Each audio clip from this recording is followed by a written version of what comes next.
ইসলামী ইতিহাসে এমন বহু মহান ব্যক্তি রয়েছেন যাদের জ্ঞান ও মর্যাদার খ্যাতি সারা বিশ্বে ছড়িয়ে আছে। সেই সকল মহান ব্যক্তিদের মধ্যে অন্যতম একজন হলেন হজরত সৈয়দুনা ইমাম আবু আবদুল্লাহ মুহাম্মদ ইবনে ইদ্রিস শাফি রহমতুল্লাহ তাআলা আলাইহি। তিনি ছিলেন একজন মুজতাহিদ, ফিকহে শাফির প্রতিষ্ঠাতা এবং এক অনন্য মহান আধ্যাত্মিক ব্যক্তি।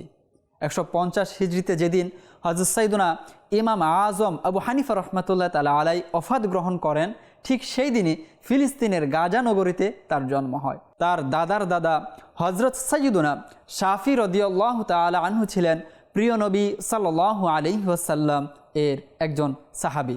সেই সম্মানিত পূর্বপুরুষের নামের সূত্রেই তিনি শাফি নামে পরিচিত হন। আর্থিক দিক থেকে তার শৈশব ও প্রারম্ভিক জীবন ছিল অত্যন্ত কষ্টকর। চরম দারিদ্র্যের কারণে ইলম অর্জনের উদ্দেশ্যে থাকে 3 বার নিজের সকল সম্পদ বিক্রি করতে হয়েছে। তবুও তিনি কখনো জ্ঞান অর্জনের পথ থেকে বিচ্যুত হননি এবং সর্বদা ইলমের সঙ্গে নিজেকে সম্পৃক্ত রেখেছেন। তিনি ছিলেন অসাধারণ প্রতিভা ও প্রখর মেধার অধিকারী। মাত্র 7 বছর বয়সে তিনি সম্পূর্ণ কোরআন মাজিদ মুখস্থ করেন এবং 10 বছর বয়সে ইমাম মালিক রহমতুল্লাহ তাআলা আলাইহি এর রচিত মুআত্তা মাত্র 9 রাতের মধ্যে মুখস্থ করে নেন। তিনি বহু খ্যাতিমান আলিমের নিকট থেকে জ্ঞান অর্জন করেন। তাদের মধ্যে বিশেষভাবে উল্লেখযোগ্য হজরত সৈয়দুনা ইমাম আজম আবু হানিফা রহমতুল্লাহ তাআলা আলাইহির বিশিষ্ট শিষ্য হজরত সৈয়দুনা ইমাম মুহাম্মদ রহমতুল্লাহ তাআলা আলাইহি।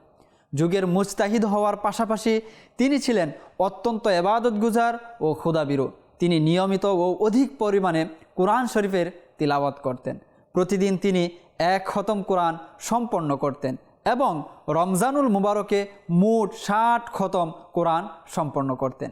তিনি ছিলেন সুমধুর কণ্ঠের একজন কারি। তার তিলাওয়াত শ্রবণে শ্রোতাদের অন্তরে গভীর আবেগ ও কোমলতা সৃষ্টি হতো। তিনি 204 হিজরির 1 রজব বৃহস্পতিবার রাতে মিশরে ওফাত গ্রহণ করেন। তার মাজার মুবারক মিশরের কায়রো নগরীর কারাফা সুগারা এলাকার জাবালে মুকাত্তামের নিকট অবস্থিত।